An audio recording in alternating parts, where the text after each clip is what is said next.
Good evening. I'd like to invite you all to today's meeting of the Newtown Borough EAC.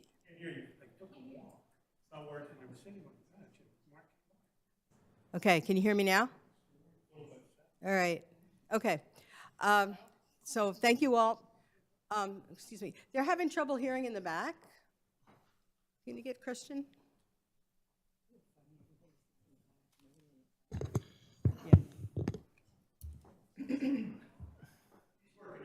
Okay.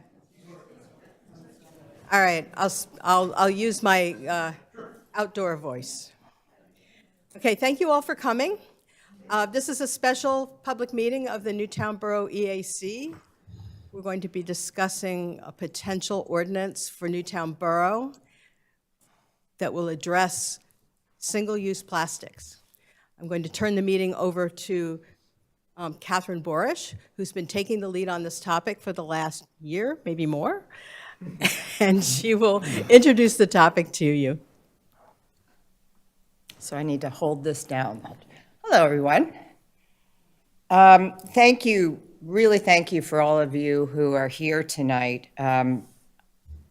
As Julie just said, the Environmental Advisory Council, which is sitting here, and Glenn in the back, we have all taken on the charge. It's been over a year, actually, we've been working on this. And the proposal is an ordinance to ban single-use plastics, utensils, straws, and styrofoam. But I really want to be clear that this is just a proposal at this point. So this has not gone before the Borough Council yet. But we really wanted to give the public and businesses a chance to weigh in. Give us your feedback, ask questions. We actually have a red board all the way in the back that with posted notes next to it. So if there is a question or a concern you have that you do not feel you want to bring to the group, just fill out a posted note back there, leave it, and we'll collect those at the end. I also want you to know that we sent out a survey, a 10-question survey to all the businesses in the borough, I would say about 3 weeks ago, and I thank you if there are any business owners here who filled that out. Who's the ban for? Is it everybody in the town? In the borough. Is it for the entire borough? Yes. Residents and businesses? Yes. So I can't use another plastic fork again? Well, let's get to that in a minute, okay? Let's talk about that after we have our presentation and such. As I said, we've been working on this for over a year, and I don't think I need to tell you. We have a plastic problem, and there are a lot of statistics out there. And I think, just the number one statistic about plastic bags taking, and the studies go anywhere from 200 years to 1,000 years to really decompose. So it's been news, it's out there, but I want you to know this is not like let's get rid of all plastic in the borough. That would frankly be impossible. Plastics have been around since the 50s, and there's a reason why plastics are so ubiquitous. They're easy to make in many cases, and they're very durable. But their durability is actually part of the problem. Again, as plastics have been around since the 50s, but interestingly enough, more than half of the plastics produced have been done so just since the year 2000. So plastic production is just on the rise. So I'm sure you've heard reduce, reuse, recycle, right? Those are the 3 words you see a lot in talking about plastics. I'm going to start with recycling very quickly, because recycling is not going to get us out of this problem. You can read a whole bunch of statistics, but anywhere from 9 to 32% of what we put out in our recycling bins is actually recycled. So it's not going to be the answer, and we have a long way to go with recycling. But we want to focus on reduce and reuse. because those are solutions. So what are single-use items? Intuitively, they are items that we use after one use, maybe two uses. So you might take home a supermarket plastic bag and you bring it home and you use it for your trash. Well, that is two uses. It's still too few. So we really have targeted plastics because it takes a very long time to decompose, and styrofoam because you can't fully recycle styrofoam. So examples of what would be considered under the ban would be polystyrene, which is a fancy word for styrofoam. So that's serving food or beverage, a plastic beverage stirrer, single-use plastic cutlery, and a single-use plastic bag. So before we get any further into statistics, we brought in Farron Savitz, because Farron is an expert. He actually is a zero waste expert from Penn Environment, and he's going to talk to us a little bit more about why and what we can do and what some solutions are on the table, and then we'll take questions afterwards. So thank you, Farron. Farron, before you begin, I've been informed that this meeting is being streamed audio only. I was unaware of that, but if you want to hear it again or tell your friends who are unable to attend, it will be available for audio streaming. All right, I'll make sure to speak close to the mic so that it'll pick me up and we're on record. Thank you for having me tonight, and thank you all for coming out. My name's Farron Savitz. I'm the Zero Waste Advocate with Penn Environment. We're a statewide environmental nonprofit. We believe all Pennsylvanians deserve clean air, clean water, and a safe and livable climate. For the past several years, we've worked with townships, with boroughs, and with cities, including Philadelphia, including Pittsburgh, your neighbors in Salisbury and Doylestown, to pass legislation like the one that we're discussing tonight, tackling single-use plastic pollution. I'm going to start with a brief overview of why plastic pollution is an issue, and I'll go into what's happened recently in Pennsylvania and some of the policy points we'll be talking about. The problem with plastic boils down to the fact that we use a ton of stuff, and a lot of that stuff is plastic made to be used once. If you think about the plastic bags you get from a grocery store, plastic utensils and straws, styrofoam containers, or other items like a bag of chips or a candy bar, a soda bottle. These items, you use them for a couple minutes, and then you throw them away. But the reality is, and especially with plastic, there is no away. Whether that waste is going to a landfill, if it's going to an incinerator, or if it's getting littered in our environment, it is causing some form of harm to wildlife, to our rivers and streams, and to public health. Every year, Americans generate about 35 million tons of plastic waste. That's just what we throw out, 35 million tons. Less than 6% gets recycled. So that's an overwhelming majority that is going to a landfill, to an incinerator, or, in the worst case, straight into the environment. I'm sure we've all seen photos of a turtle with a straw up its nose, a bird wrapped in a plastic bag, animals trapped in six-pack rings. This is what we normally think about with plastic pollution. It's a harm for our wildlife. They mistake it for food, so they eat it and can choke. It blocks their airways. It can stop them from finding actual food, and it can disrupt their breeding and migratory patterns, hurting their ability to reproduce and harming our natural ecosystems. But it's not just harm to wildlife. Oh, should have gone to this slide sooner. A fun stat, by 2050, nearly every seabird species on the planet will be eating plastic. Also by 2050, plastic will outweigh fish in the ocean. There will be more plastic than fish in the sea. But it isn't just wildlife when it comes to the harms that plastic pollution poses. It's a problem for our wallets and for our infrastructure. I have some stats from Philadelphia here. Every year, the Philadelphia Water Department reports that plastic bags blocking storm drains doubles the cost of maintaining their stormwater infrastructure. Just by cleaning out those plastic bags, which if they don't do, those plastic bags clog the drains. It'll make the effects of flooding worse. We're seeing more and more heavy rainfall events. So we're seeing more and more flooding. And with plastic bags, we're seeing much more harm from it. And that harms us not just in terms of maintaining the infrastructure, of cleaning it, of the labor hours, but also in property damage, in the damage to our parks and open spaces and streets. PennDOT reports that they spend millions of dollars every year just cleaning up roadside litter, and plastic is the most common form of that litter.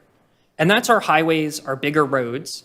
Our townships and our boroughs are responsible for cleaning up roads within their borders. They pay for litter cleanup, and that comes out of taxpayer dollars. So all those costs of litter, especially when it comes to plastic pollution, the most common form of litter, is being borne by taxpayers, us.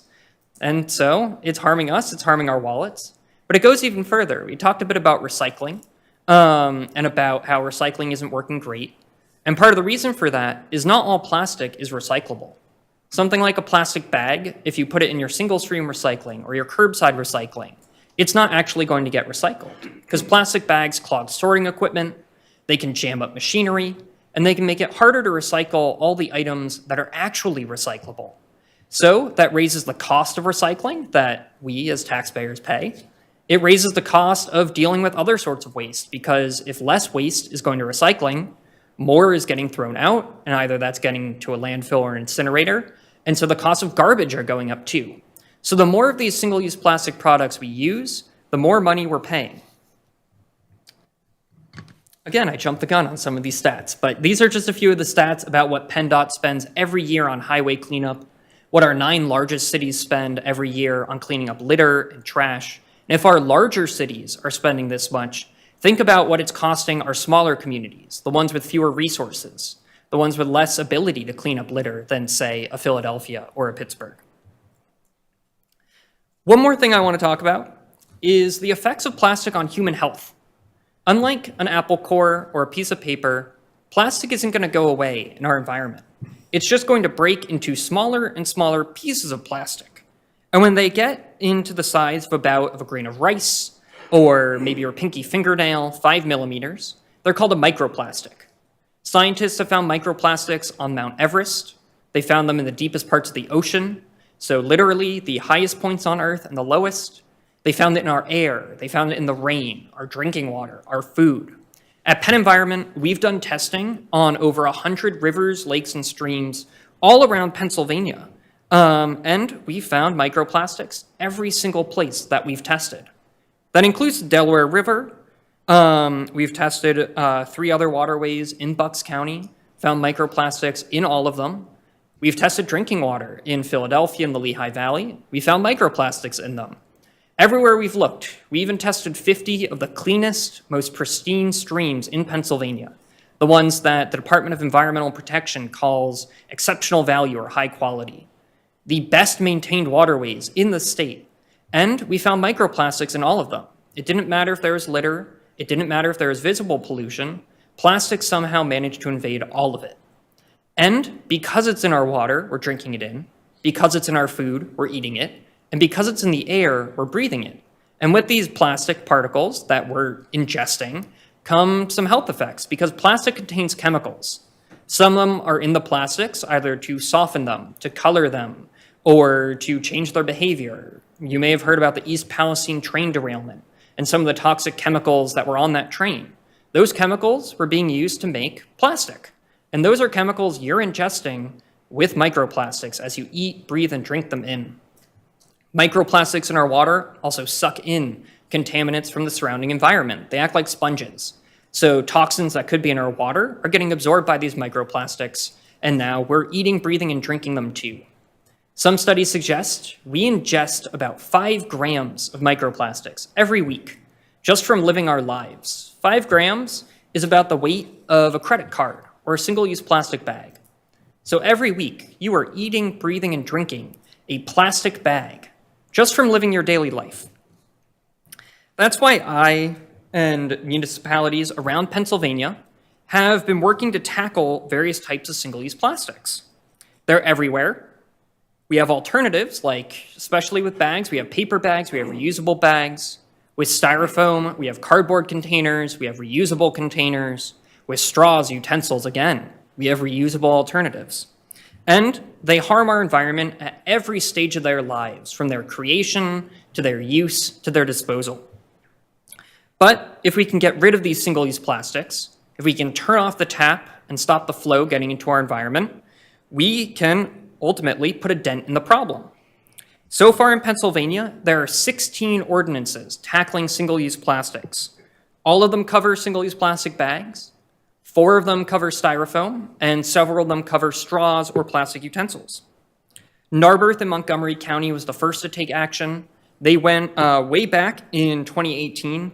They banned plastic straws and passed a 10-cent fee on bags. The following year, Philadelphia and Westchester followed suit. There's been some setbacks to progress. A couple years ago, the state legislature passed a ban on local plastic bans, a preemption law. That expired in 2021. And since then, we've seen an explosion of action from our local municipalities. In total, 13 townships, boroughs, and cities have taken action since that preemption law expired. 12 of them took action in 2022. We've seen one pass a ban in 2023. It was just a week and a half ago in Cheltenham Township in Montgomery County. This is everyone who has taken action so far. You'll see some neighboring municipalities like Solebury and Doylestown. Your immediate neighbors in Newtown Township are also considering an ordinance on single-use plastics. So it's not like the borough would be alone in this. This isn't an isolated action. This is something that is coming to all Pennsylvanians everywhere. All these laws, when they're effective and being enforced, will cover over 16% of our state's population. They could eliminate over, I believe it's 490 million single-use plastic bags, which is about 4,300 tons of plastic waste that otherwise would end up landfilled, incinerated, or sent straight to our environment. That's a huge tangible impact. And we know these laws work. The city of Philadelphia, just the other week, released a study on their plastic bag ban, looking at its effectiveness over the first year. They found, with their ban on plastic bags, that over 90% of plastic bags used in the city disappeared within that first year. It was hugely effective at cutting down on that. The amount of people bringing their own bag from home rose, the amount of people not using a bag rose. Paper bags did come in to fill the void a bit, but they found that from their law, the decrease in bag use is enough to fill Philadelphia City Hall with bags every 8 hours, which is a staggering volume of bags just from passing a single-use bag ban. So to help communities like Newtown, like Philadelphia, and like so many others pass these ordinances, Penn Environment has developed a set of resources, including model legislation, taking what's worked all around the country and applying it to Pennsylvania so we can see what has gone well, what hasn't gone well, and do better than everyone else, pretty much. This model has been used all around. It helped inform Doylestown and Solebury's work, it helped inform Pittsburgh, Philadelphia, and all the others in between. But I want to talk about just a few of the policies involved, because I think that'll help address some of your questions. These laws are not just about getting rid of plastic. They're about changing people's mindset from throwing away items to reusing them. So we're not just proposing a ban on single-use plastic bags. We want a ban on plastic bags because they're the worst option out there. They're the worst environmental option. But we also want a small fee, 15 cents per bag, on paper bags or any other bag given out by a retailer. That fee functions sort of as a psychological reminder that if you have to pay a little bit for every bag that you get, you're going to use fewer bags. You're going to remember your reusable bag. Or if you forget your bag, you'll be incentivized not to use one at all. These fees are incredibly effective everywhere they've been done, all around the country. Most of the ordinances passed in Pennsylvania involve these fees. And it's a great little subtle mind shift so that not only do we stop using single-use bags and start bringing reusable bags, but it might ripple out to other parts of our lives. We might use reusable water bottles, or we might bring reusable utensils, reusable straws, containers, all sorts of other things, and start to change how we live our lives in all aspects.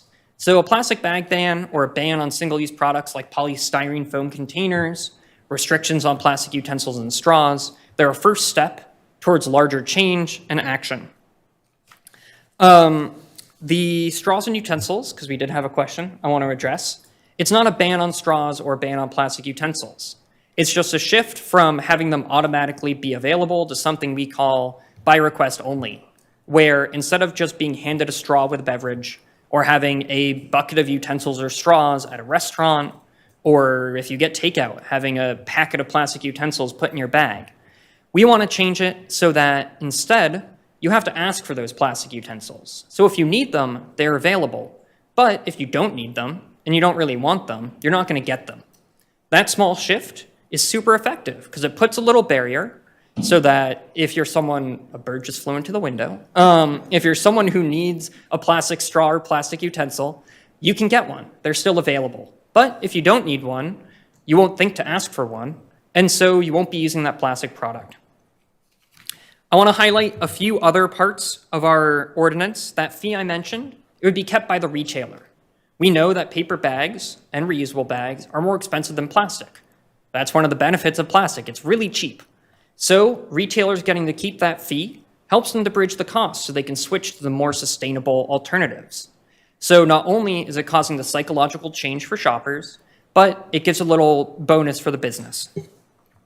Some other components, we're not just talking about grocery stores, we're not just talking about restaurants, we're talking about all types of retail, including farmers markets, food trucks, clothing stores, boutiques, anyone. If you provide bags to your customer or styrofoam products or straws or utensils, this ordinance would apply to you. The more broadly that a law applies to business, the more effective it is because, again, we're trying to make a mentality shift. We're trying to change how we behave and how we act. So we want as many people as possible to be covered. Another point I want to cover is that this isn't an overnight switch. It's not like we're going to snap our fingers and say, all right, no more plastic bags, no more styrofoam. It's a transition. So in our model ordinance, we have for the first 30 days after something like this would pass, and that can be changed by the EAC or by the borough to be however long you'd like. For 30 days, nothing happens. After 30 days, retailers would start putting up little signs, either at the register, in the window, or somewhere visible, so that shoppers know these changes are coming. These little signs are a great reminder, and it allows everyone to adjust. Then, after 90 days from when it passes, that's when plastic would have to stop being used. That's when you'd transition. That's when retailers would start charging fees for paper and reusables to give you that time to use up some of your existing stock, to give you time to adjust and find new alternatives, and to give shoppers time to adjust to bringing their own bags. This 90-day period is sometimes changed. Some people go to 6 months, some people go to a full year. One thing that's not in our model, but that you could do in the borough's ordinance is include an exemption request, where if as a business you have too many plastic bags stored up, that you can't get rid of them in time, or you're struggling to find alternatives, you could apply for an extra 6 months or an extra year, so that if you need more time to adjust, you can. Because this is a transition. We don't want this to be a hardship. We want this to be something collaborative that everyone can work towards together. And so it is a process, and education is going to happen throughout that process. We recommend some exemptions in our ordinance. Some of them include various types of bags. So if you think about a grocery store, the bags you use to package bulk produce or loose nuts or trail mix or something, or at a pet store to package food for your pets, those bags are exempt. We're talking about the bags you use at a cash register to take your products out of a store. That's what this ordinance would cover. Styrofoam containers would be the same thing. It's containers used to take your stuff out, or if it's a takeout delivery service only, it would cover those containers too. Takeout and delivery are not exempt from either the ban or the fee. There are certainly reusable options for takeout and delivery, paper works too. So those are both great options that businesses can avail themselves of. The last thing I want to stress, I know I've been talking for a while, is education. Education is super crucial, and it's important that all of you have come out tonight to learn about not just what the EAC is considering, what we at Penn Environment recommend about the policies, but also throughout the process to engage, to talk to Borough Council and the EAC to figure out if you have a question, would this ordinance cover this product? Would it cover what I'm using right now? Would this be allowed? What would I have to charge a fee for? Just making sure you ask your questions, you keep the dialogue open, and make this a process. Because if you don't speak up and participate, then it's really hard to work together and craft an ordinance. These things don't happen overnight. So this is going to take a couple months of work before then it passes, hopefully, and then a couple months of transition. So with that, I think we're going to turn it over to questions, right? Oh, not quite? Not quite. I just have two things I want to say. Promise.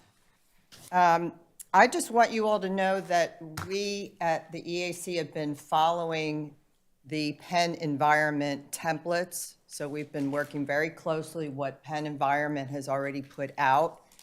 And when some important points, when we look at timeline, we're considering enacting, if the ordinance passes, anywhere from maybe 90 days, maybe 180 days. That still is certainly something we all want to discuss here. And there are special exemptions for businesses up to a year. So if you're a business who maybe has 8 to 9 months worth of plastic inventory, you can apply for an exemption, use that up, and then the ordinance would start to take effect at that point. So I just wanted to make sure that you knew that we're taking this wise counsel very well. And we're working very closely with Newtown Township. So we would really want to pass the same ordinance because of our proximity, which would make sense. Okay, that's it, I promise. Question? Could you come up to the microphone, please? I really have a question about compostable plastics. Because I know in the health food store, the bags that you pull to put your groceries in, your produce, they're compostable. Also, there's compostable plastic utensils available. What are your feelings on the compostable plastic? Yeah. I'll swap places with you to get to everyone can hear. We're doing a little compostable.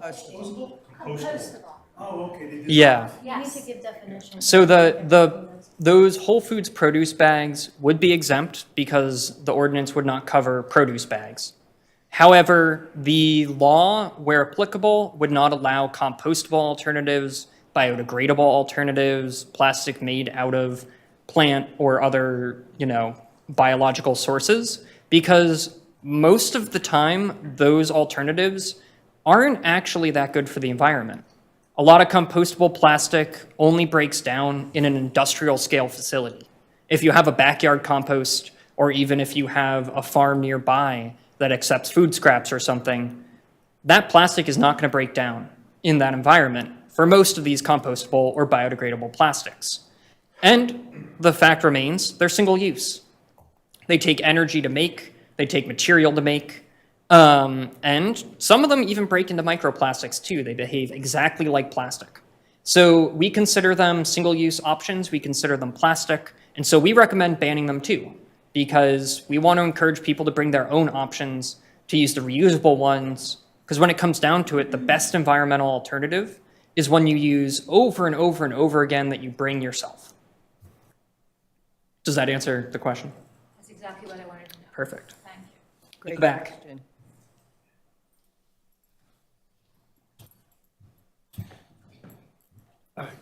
Joe Lovey, 151 North State Street. I have a couple of questions.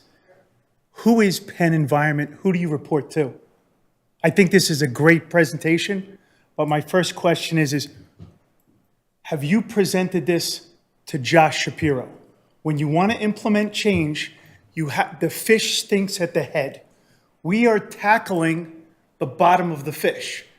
When you implement something, you don't deal with the tail, you got to go to the head. I think we missed a couple of things here. Bear with me. I know, first of all, you weren't born in the 50s or the 60s, correct? Correct. Okay, you're probably born in 80s, 90s? 90s. Okay. What's transpired is that you made an analysis of 1,000 years of data. We now know that plastic started in the 50s. So let's not talk about 1,000 years of data, okay? Didn't exist. I lived in Europe for many years, back in the 90s.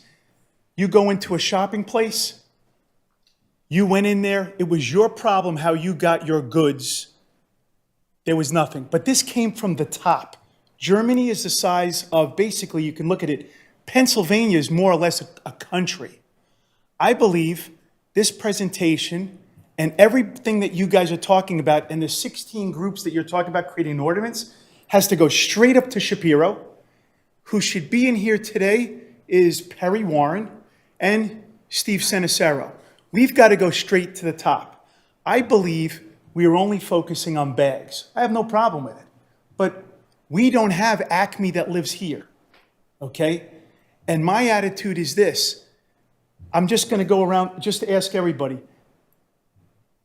just a show of hands, who drinks bottled water? Show of hands. Okay, so no one else drinks bottled water. Out of glass bottles. I do not Okay, well, source anything plastic. but at the end, you had a beautiful analysis. We could fill up the town hall with plastic bags. I guarantee you, you could fill up the state of Pennsylvania with just 1 year of plastic bottles. So when I see this, it's great. We're killing ourselves. But what happened in the 80s and 90s, we were brainwashed. We're killing the trees. Okay, let's go plastic, correct? That's what we were orchestrated. We're killing the trees. Now all of a sudden, now we're killing ourselves. But I truly believe this is a fantastic presentation, straight up to Shapiro. My belief is this. Talk about bags. Bear with me. I was born in the 60s. When you had a pet, they defecated everywhere. Now, in the year 2000, we're forced to pick up defecation and put it in a plastic bag. Okay? I'm sorry. I guarantee you could fill up a gazillion. Animals are defecating all day long. Beautiful presentation, straight up to Shapiro. Now hear me out. What it is that who this needs to be presented to? Pepsi-Cola and Coca-Cola, okay? They are the ones killing us. Because all of a sudden, I have to be honest with you, we talk about a bag that we buy, but what do we put in the bag, okay? Between the dish detergent, the palm olive, and all the major corporations, it's all of those plastic bottles which are not on there. So I truthfully believe we're scratching, it's noise. I'm being serious. The problem that we have, and you did a great job, I'll support you 100%. I'll bring it, let's go to Shapiro. Okay, my attitude is, and please don't cut me off. Plastic forks, straws, I have to be honest with you, straws is noise. I know they found a couple of straws and so forth and choked the turtles and so forth, but I'll let you know what's killing us. It's the detergent bottles, and every one of these bottles, that's what's killing us. And you know what? I recycle. Do you know what the government does with this? With the recycling? Yes. Not much. Well, I will let you, well, forget it burning, but do you know who the biggest exporter who we sell our garbage to? Indonesia. We sell our garbage to Indonesia. This is stuff you don't know. Excuse me? Actually, we can't sell it. Bear with me, bear with me. It's these foreign countries that all of a sudden, when they're going back home, they don't process it there. They were dumping it in the oceans. That's why it's up on all the islands. What I'm saying is that if we really want to do this, right up to Shapiro, it's got to come from the top. Okay? No, you have a great point, and each presentation we go through, that is the point. But hear me out. I think I see this. We're focusing on restaurants, okay? We're focusing on restaurants. I will come back and say, I'm not a restaurant owner, but I'm just looking at people. Once my town makes ordinance and creates a law, I'm scared. Because my question is, what's the next law that you might make that impacts me? Because we have dry cleaning. They have plastic bags, and once you take that plastic thing right off, and people are getting dry cleaning every day. My concern is this. I would love to take this initiative and not copy every other town. My attitude, let's be historical, because this was the first town here, and let's take this energy and bring it right up to the top and speak to Shapiro. No town did that. Instead, we frustrate people that are starting to enter into businesses and so forth. But the funny part is this: forks, ask for a fork, ask for this, ask for that. This is noise. We are not tackling the plastic bottles and so forth. And if we're really serious on this, truthfully, we're scratching the surface. It's got to go straight up to Shapiro. I'm going to shut up. Yeah, let Farron respond. No, I apologize. No worries. My one question I didn't, do you report, this is Penn Environment, do you report to Shapiro somehow? Yes, actually. You do? So. And my question is, if it's a yes, my first question, I'm a tenacious guy, so bear with me. If you presented this presentation to Shapiro, my next question is, what did he say about it? Did you present this thing to Shapiro? I'm going to shut up. Go ahead. I'm sorry, because truthfully, we have to hit the fish. He's the prime minister of our state. Our state is stronger. What we've learned, one thing is, the states are stronger than our federal government. If our governor says we're not going to do it, federal government can't say anything. Okay, so go ahead. I'm sorry. So I agree with you. Great presentation, by the way. Thank you. I agree with you that this should be done statewide. This should be done nationally. It should be done internationally. We're only But- focusing on Pennsylvania. Right. Stay focused. So You we're- speak to Shapiro. So the problem with doing it statewide in Pennsylvania is that we're just not there politically. Did you speak to Shapiro? So Penn Environment is a statewide nonprofit. We're part of a national organization called Environment America. We've worked on these laws in other states. We've worked on them all across Pennsylvania. And we were part of Governor Shapiro's transition team. So we The did. answer is no, you didn't speak to Shapiro. I have not personally spoken to him about this issue, but as an organization, we've talked to him about banning single-use plastics. We've talked to him about doing stuff like this. But the problem is, politically. I would love to work with you and with this group. No, hear me out. At the end of the day, it's a nonprofit organization, and we're scratching the surface.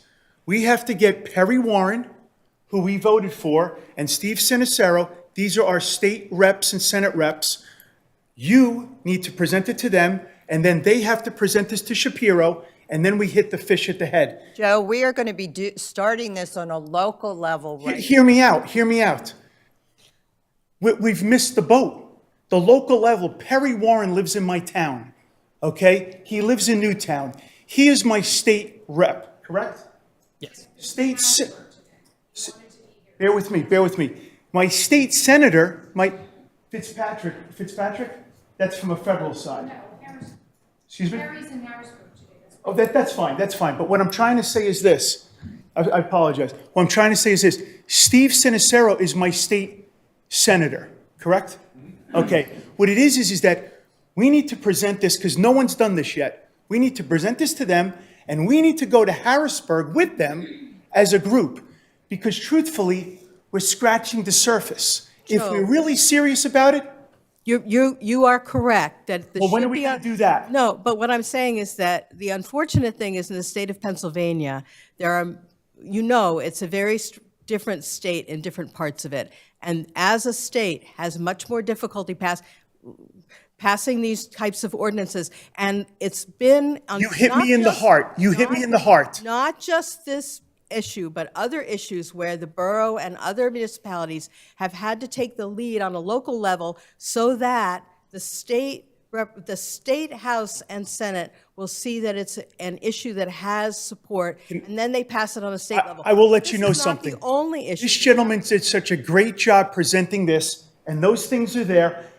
You just told me plastics are in my water, correct? Yes. Okay, Pat, where do you work? Newtown? Are plastics in Newtown artesian water? Do you know that? I don't know. I haven't Okay, tested it. do me a favor. You test their water. I will let you know something. Between you and I, this is not fluff and utter. We all know that this stuff is killing us. My attitude is we take this, creating an ordinance is noise. It's noise. You know that. My attitude is if you're really serious about this and not just going to 30 days, we give you a little fine and this and that, we're killing ourselves. Let's get Steve Sinicero and Perry Warren, and we want a meeting and have them, I want this gentleman to present it to up there. I'm going to be honest with you. Okay, we hear you, Joe. Hear me out, hear me out. Has Can I ask anybody else- some other people at a to? I'm going to shut up in 1 minute. Yeah, thank you. Out of 16 places that you've done this for, has any town had that creativeness to say, let's hit the fish at the head? All of them, actually. All of them? And And- I'll say and one did- thing. did The they- borough, Did they Newtown do Borough- it? Did they do it? Yeah. No, plenty no, of no, no, no. times. No. Hold on. Did any of them, I'm being serious, did any of them go to and present your thing to Shapiro? The answer is no. My attitude is that we want to be the town to take you. I'll take you. It's a great presentation. Those are great things right there. My attitude is we have to go up to Shapiro. I'm tired of politics. It's rubbish. This stuff is killing us. A couple of ordinances, oh, we did it. Baloney. You know why? We're still killing ourselves because of plastic bottles. You know what? We need our state guys to basically then say this. Pepsi-Cola and all this stuff, find other alternatives. Like this lady just said here, we need plastic stuff that dissolves, okay? That's the only way we're gonna make a change. And okay? actually, Joe, the only way we're going to make a change, Not with an ordinance. no, we don't agree. Here's a question for you. Wait a We minute. have a dog, we Wait have a a poop, let me just finish. We have an ordinance that's been on the books for 30 years, or maybe longer, about pet defecation and urination. Supposedly, dogs and cats are not allowed to defecate or urinate, and yet every dog urinates everywhere. It's never enforced. What I'm saying is this. Continue to put more ordinance together so you guys have a warm fuzzy that you accomplished something, but you know what? We've done nothing. You'll say, we got an ordinance, we got the bags, that's great. I will let you know something. My attitude is, this is good stuff. Let's go straight to the top. I'm sorry, we're not really serious on this. If we are serious, Perry Warren and Steve Senechero should have been here, and we take this gentleman and we schedule a meeting with all the other towns and so forth, because we're killing ourselves, because at the end of the day, they have to make the decision, not that we're the bad guys, it's got to come from the top. Hey, great job. I'm going to shut up. I'm sorry, guys. I will address a few think points, we're and then dealing with noise. we'll move on to other questions real quick. Make a comment. I did sit with Perry Warren and talk to him about this issue. And what he said to me is, it's important to have personal initiatives. And we have a lot of power as consumers. We don't have to buy plastic water bottles. You can buy your water in glass. You can put filtered water in your house. You do not have to buy plastic. I've made it my personal mission to not buy anything plastic anymore. And I really, my head started to spin. Because like he said, I started to realize dishwashing soap, everything comes in plastic. But, you know, start looking at alternatives, is what I started doing. What can we do? What can we make on our own that's going to work? And not everybody's going to do that. But you don't have to buy, you know, ketchup in plastic. As consumers, as we stop buying, companies are going to feel the pressure on their bottom line, and they're going to make a shift. It is important that everybody takes a personal initiative in this, the best that they can, each person, because that is going to make an impact on the bottom line. And those corporations are going to pay attention. It's what they pay attention to, their bottom line. So I applaud that our borough is going to do this. I have a business in the borough. 3 years ago, I started handing out reusable bags. And as I hand them to the person, I say, please help us be eco-friendly. And I give them a 5% discount every time they bring that bag back into Solutions. And we use paper bags. But that's every year I give them out. They should have 3 of them by now. So it's possible to personally start making an initiative on your own. Everybody takes responsibility. We can start seeing a shift. Yeah, and that's part of what our model is. That's what that fee on paper and reusable bags is so important for, because it gets people to think about it in their brains, it gets them to make that shift and take personal responsibility. So that's a big part of what we're trying to do. On the state level thing, our organization has worked on this in other states, and how it happens in every other state is The change has to come from the bottom first. You need lots of towns, lots of boroughs, lots of cities to take action before anything is going to happen statewide. Even somewhere like New Jersey, just across the river, it took hundreds of local ordinances before they were able to pass a statewide ban on single-use plastics.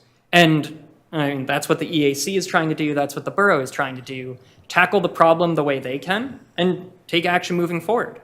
Representative Warren helped us collect water samples for our microplastics report. He's introduced legislation to reduce plastic bottle usage at the state level. We're not quite there yet in terms of passing them. Either that, a statewide bag ban, other legislation to tackle bottles. So again, we need more action at the local level. And so that's what we're discussing today and why an ordinance here would be so impactful. Other questions? Yeah.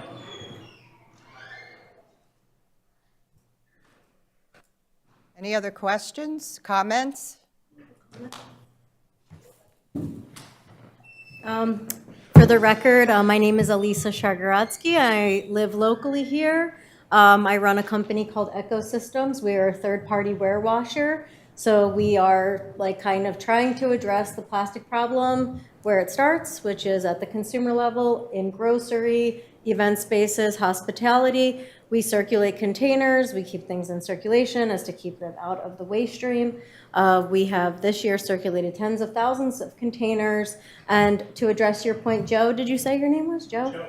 Joe, this is happening. So I hear what you're saying, that it needs to go to Josh Shapiro, but this problem is like 500 times bigger than Josh Shapiro. This is a problem that it impacts every government all over the world. But in the state of Pennsylvania, we actually have a green amendment. We're one of 2 states that have something that should be protecting us from a lot of the industries that are currently dominating our industrial landscape, like the new plastics plant in Beaver County that they just planted, that they are literally making plastic, single-use plastic bottles, their extrusion plant. So, I mean, I'm sure that Farron can speak more to that issue, but my point here is that I really commend this committee for doing this. And, you know, if you need any resources or assistance in talking to businesses, we're well equipped to do that, to provide education. And also, like, if you yourselves have any questions about plastic, if you have a business, you're like, how do I do this? You know, last time we had the meeting in the township, there was a chocolatier. There were people who use plastic every day. So this is a real tangible problem that we need to find creative answers to. We didn't always use plastic for everything, right? Like the people in this room who were like here before, they know that it wasn't like this before, and that the plastics industry has gone to great lengths to put plastic in everything. And also when Farron talks about the issue of plastics being in our bodies, the biggest threat of that is that it's actually hijacking our endocrine system, our hormonal systems, causing cancer, heart disease, things like this. So we really need to be keen on what's happening. It's not just that we're eating this stuff and it's coming out the other side, it's impacting our health and children's health vastly. So thank you so much for this, and I really appreciate what you're doing.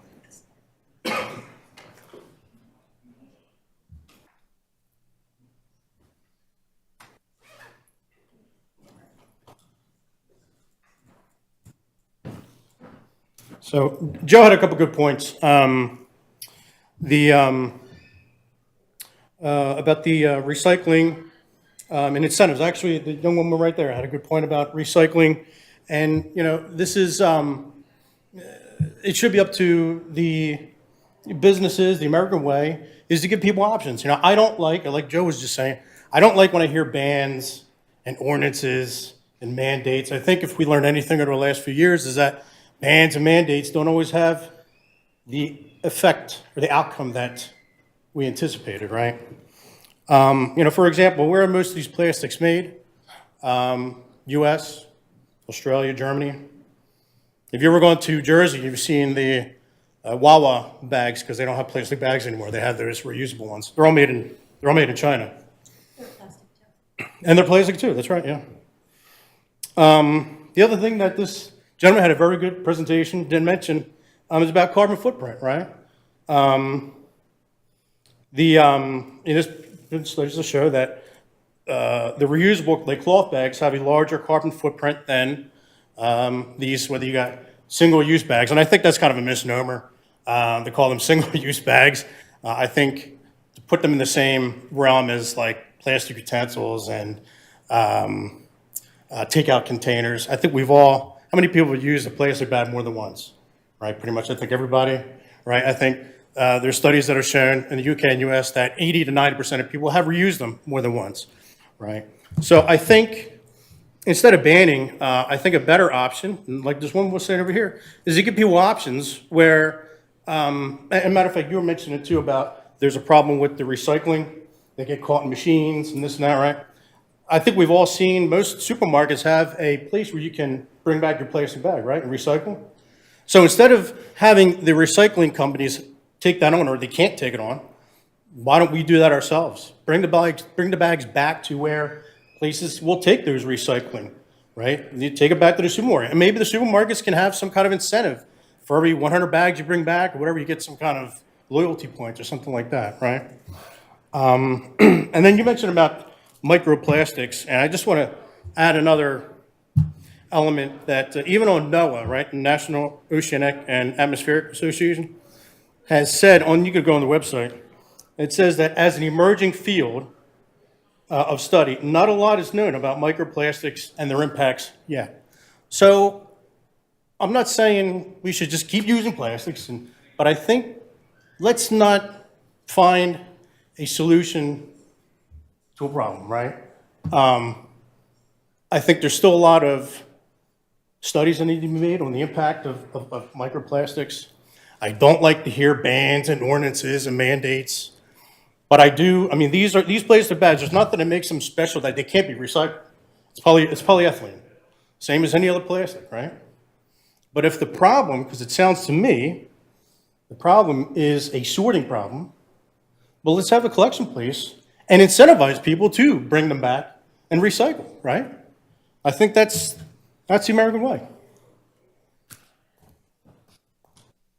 Thank you. I'd be happy to respond to a few points if you want. It's not just a sorting problem when it comes to plastic bags. The material also isn't high enough quality to be turned into a lot of other things. What makes them different than a plastic bottle? Matter of fact, you make a very good point. The problem, let's be honest, is plastic bottles. Plastic And the bottles thing are is certainly a it's- problem. It's a lot easier for them to tell us not to use plastic bags and straws than for them to go right to Pepsi and Coca-Cola and make them change their plastic bottles. This is noise, that's what I was trying to say. Exactly. This is exactly.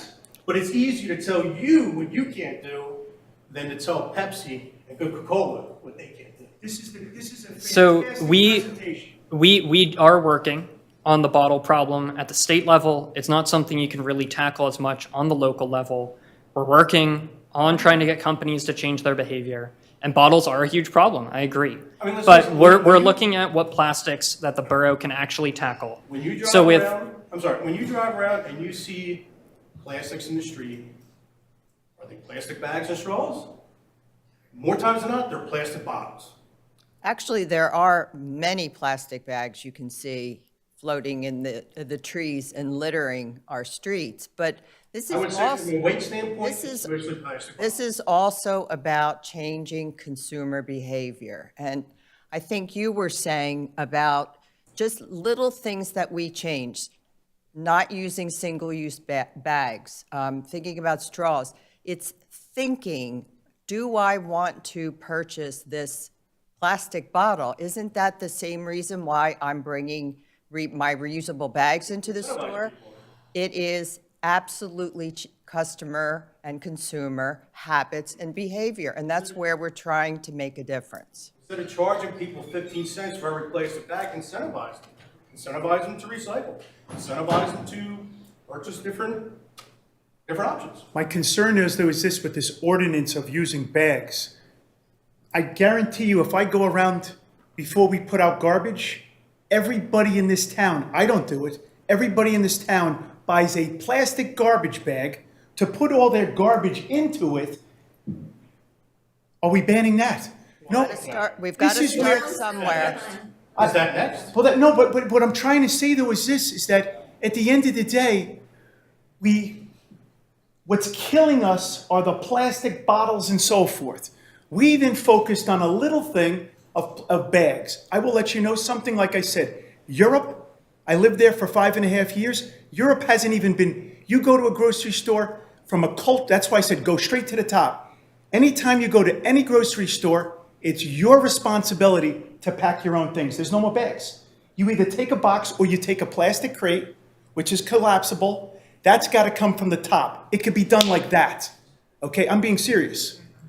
But here's the thing. At the end of the day, everybody's buying big garbage bags. And I'm sorry, when you put dog poop in a plastic bag, I now have defecation for 50 years that's not decomposing, okay? Because we created our own problem. I'm sorry, but I see plastic bags that our borough put out for animals, okay? It's an oxymoron. I truthfully believe this is a beautiful thing. Go straight up to the top, but if we really want to but we're afraid. I'm being serious. When I hear people, we've done it in this state. No, you haven't done it in the States. At the end of the day, it's got to go straight up to the top. And at the end of the day, it's a great presentation. Get them in the heart. When you get them in the heart, you get them in the mind, then you go for the market share. It's heart share, mind share, market share. Okay? If you want me to lead it, I'll gladly lead it. I really don't care. I'll be honest with you, a little ordinance, this is noise. It's going to tick off, and it's narrow-minded. It's only for a couple of restaurants. Okay? Dry cleaning. You ladies know, we got dry cleaning years ago. There was a piece of paper. You're shaking your head. You could say I'm wrong. I don't use dry cleaning anymore because I find it to be Okay, but very toxic. dry cleaning has gone from a piece of paper over the thing to plastic. But what are we focusing on? Forks and straws. Okay? Joe, we're trying to No. do- Well, we are, no, and This I. is a great attempt, I but my know, thing is, I- let's go straight to the top. We hear what you're saying. You make very good points, and I agree. The state should be taking this on. What I fear, and this gentleman fears too, not to cut you off, what we fear is this. When we get committees putting ordinances together, ordinance is a law, correct? Now, all of a sudden, there's a ramifications. And I'm sorry, there's more and more laws and more laws because everybody wish lists. But truthfully, my attitude is this. This is something that's killing us. It's got to go to the top. This is not just our own community snooper or something like, I just made up a word, okay? Our little pet peeve. This has got to go to the top. Jerry, you know I'm right on this. You're absolutely right on this. Okay, and I truthfully believe an ordinance will get a little warm fuzzy and we'll go ooh ah, but you want to know something?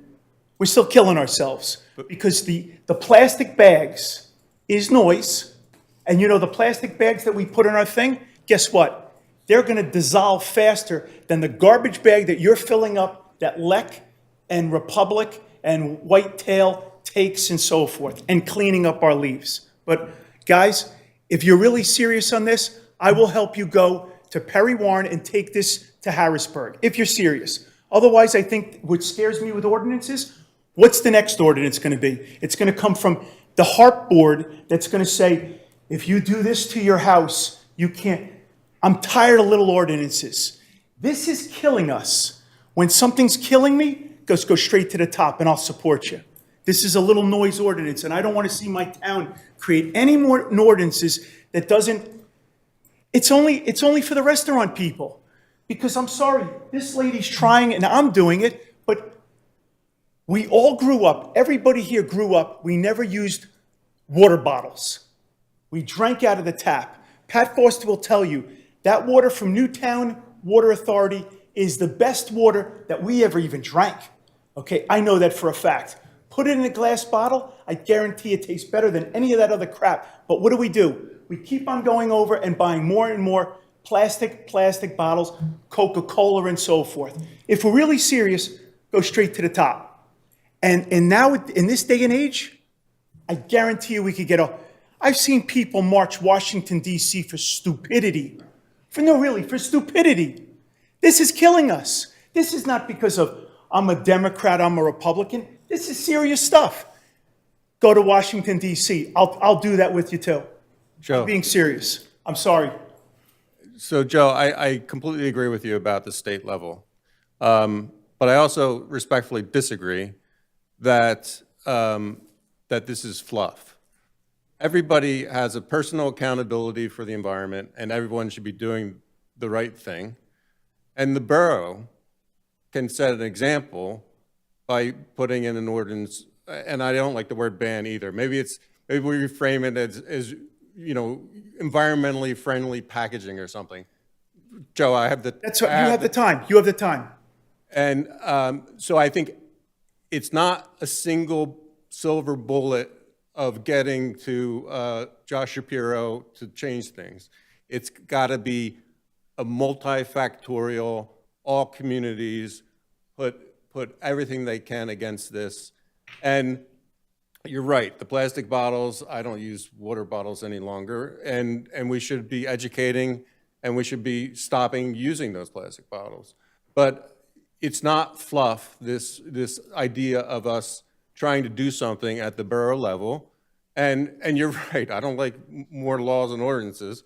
I found, you know, but we have a council, and, you know, they are elected, and they're the ones who do the ordinances. So we're all, as members of the borough, have the right to speak to them as if this comes up, and to have that discussion as a town. But I completely agree with you that it needs to be state level. I spent a lot of time in New Jersey. There's a complete ban of plastic bags in New Jersey, and it's really easy to do, and people have accepted it, and it's not a problem. I'm not fighting this. I'm basically all for it. I think it's a great presentation. I still think we have to go straight to the top, but my thing is this. My town can't put dog poop bags. When we're putting an ordinance, we can't put out plastic dog poop bags. They're compostable, Joe. Excuse me? They're compostable bags. Are you sure? Yeah. I apologize. Well, then basically, if they're compostable, my attitude then is that why can't we use that same type of bag and get that same type of bag being made from the bags that my groceries get put in? Because I will let you know something. Those are pretty strong bags. I try to put my hand through it because I'm being serious. Why can't we speak to that distributor and make him make grocery bags? There's a big opportunity for everybody. That's a good start. But this is a good start too. And we have a long, long way to go, but we have to start somewhere. The only thing our government and everybody always does is create a law, okay? A law. My attitude is that this is, and federal government does this all day, a law, a law, a law. You have to provide other people with solutions. Whoever designs, and this is, it goes right to the top. Mr. Shapiro, there are dog bags, it's a poop bag, that these are dissolvable. Can you speak to them and see whether or not they want to get into the business of making the other bags? It's a line of business. Now, all of a sudden, we come up to a solution, and now he could provide something there. That's where we have to work as a team. The easiest thing anybody has ever done is create a law. When you go into a company, a law, a policy, a procedure, we have to be creative and think out of the box. And now that I know dog bags are disposable, I'll be honest with you, I'll use dog bags and keep my food in dog bags. I'm being serious. Why shouldn't I buy those? Okay, but I think the opportunity is to have Shapiro speak to the dog companies, let them make these. If we can make masks, when we had this pandemic, if we can make masks like that overnight, boom, we can do other things overnight like that, okay? You know why? Fear is a good motivator, and that is killing us, okay? So my attitude is that straight to the top, but we're not even trying. That's what I get bummed out with people. We're not even trying. And I would gladly lead it with the town. I could deal with them all day long. I'm tenacious, I really don't care. But my attitude is we've got to go to the top. Hey, beautiful presentation, by the way. Thank you. Okay, thank you, Joe. Are there other questions or comments from the audience? Anyone else who hasn't spoken yet? Why can't we incentivize business You go to our compost bags are not, sorry. Okay. They sell them all over. And can you introduce yourself? My name is Mike Palestini.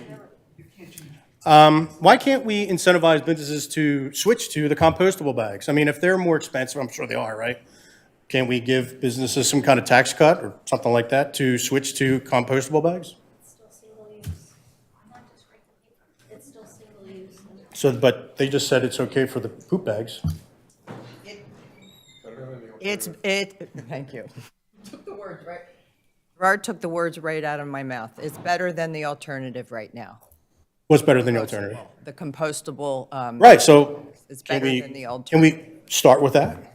Instead of just saying. Well, that's what the 15 Instead of cent, banning and, that's what the 15 cent, see, the other thing that worries me too, I mean, I have parents that are in their 90s, so what, now they have to bring their own bags or boxes or, their own fixed incomes, now they have to pay for each bag they use when they go to the supermarket?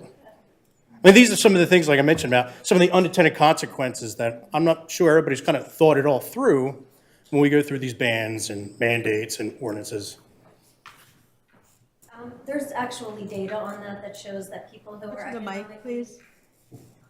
There's some data out there that shows that people who are economically disadvantaged and elderly people are actually the first to adopt this, to bring their own, the elderly people, because they're used to living like that. And since we agreed that plastic is kind of a new thing. And for economically disadvantaged people who have to pay, they don't have to pay. They only have to pay if they don't bring it. And so any research that has been done has been showing that in places where they have instituted this, it is successful, and more people are just bringing their own instead of opting to pay.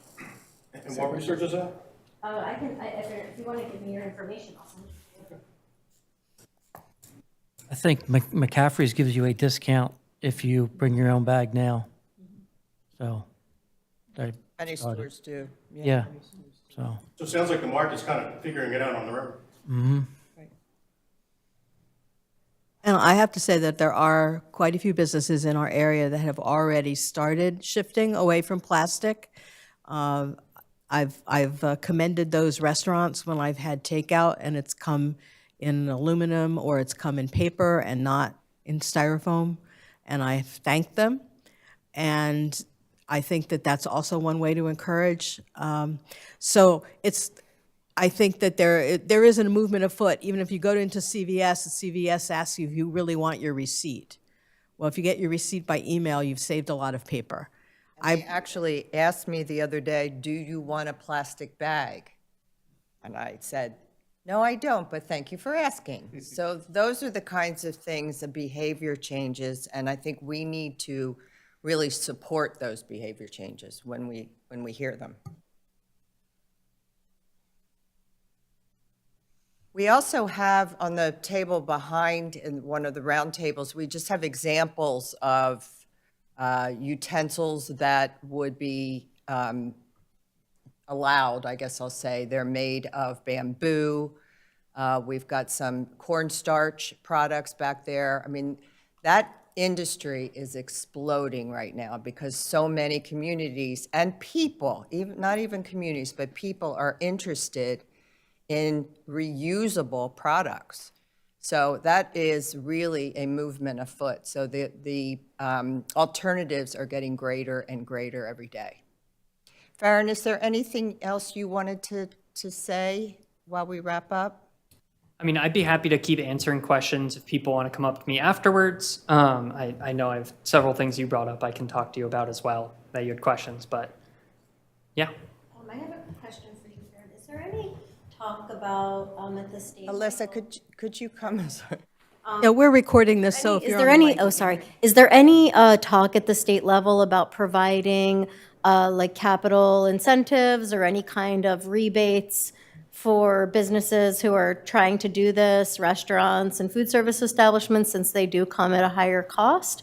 I'm just wondering if there's some way that, we can assure that the local entities, or if we can like harness a grant or something for local entities who are making the switch, since they are more expensive, so that they don't have to shoulder the cost on their own to be able to, do this type of thing. And can you speak to that?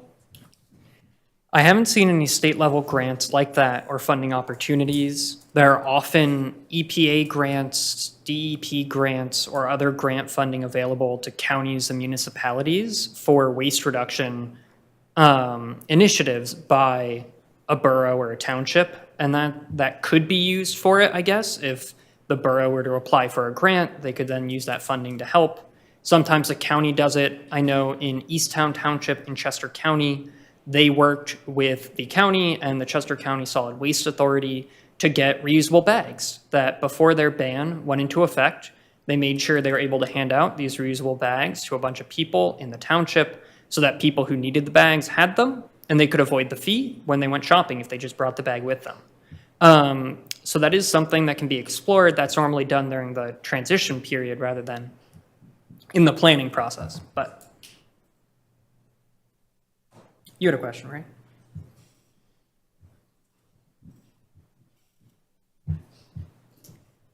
Hi, it's a question for you, Farron.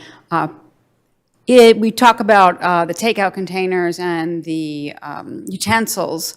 Is there anything out there for the takeout coffee lids? Because that is coffee, but I've never seen an option for it. That would be nice if you're not bringing your own reusable container. So I'm thinking right now you can't ban it because what are they going to do? But I'm wondering if you have any knowledge of any options in the works or research that people are doing to have coffee lids. Yeah. With coffee, there are a lot of businesses that will let you bring your own reusable mug, thermos, cup to bring coffee with you, and they'll let you use that reusable item. And that's certainly something more businesses, really all coffee shops, should be doing because that is the best alternative. It's hard with coffee because it's a hot liquid. There are, opportunities for injury or you to use something like paper, which might dissolve. There are non-styrofoam options, non-number 6 plastic. You'll see a lot of lids have that number 6. That means polystyrene. Even if it's a hard-sided lid, it's still the same thing as the foam, just in a different material. And there are plastic lids that are recyclable, made of a number 1 or a number 2 plastic. Those are better. Some companies use those, some don't. But really, the option I want to stress is the reusable one. Ask your local coffee shop if they'll let you bring a reusable coffee mug. And bring your reusable then when you go shopping. Let your friends know they use reusables, because that's really the best option. I have to be honest with you. If you went to Shapiro, I have to say this here. I know you guys think I'm nuts. I know there's the time. If you went to Shapiro and you basically say, who sells us coffee? Wawa and Dunkin' Donuts. Wouldn't it be nice if all of a sudden we came a mandate right from the top, okay? If you bring in your cup, this is the price of coffee. If you need a container, it's $5 a cup. I guarantee you everybody would change, okay? Boom, we're done. No more ordinances and so forth. That's it. All we care about right now is Pennsylvania because I can't change the rest of the world. But unfortunately, that's how fast and simple it is. I think if we came and provided him alternatives, because it's the little coffee shops, these are the noise. I guarantee you the 2 number 1 coffee shops, Sheetz, Wawa, and Dunkin' Donuts. And if it came from the top, boom, lids, we've made a dent.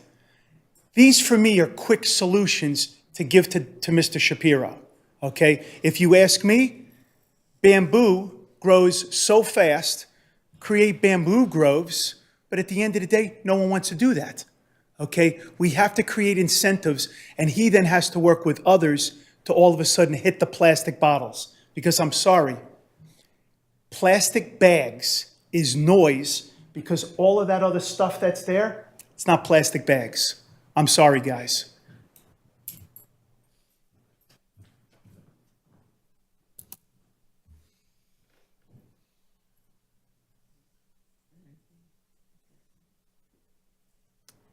Thank you all very much for coming. If there aren't any other questions, I think we will adjourn. If you do have a comment or a question that you did not feel you wanted to bring to the group, again, just go back there on a Post-it note and write it, and we'll take it and keep it under consideration. Thank you very, very much for coming. Thank you.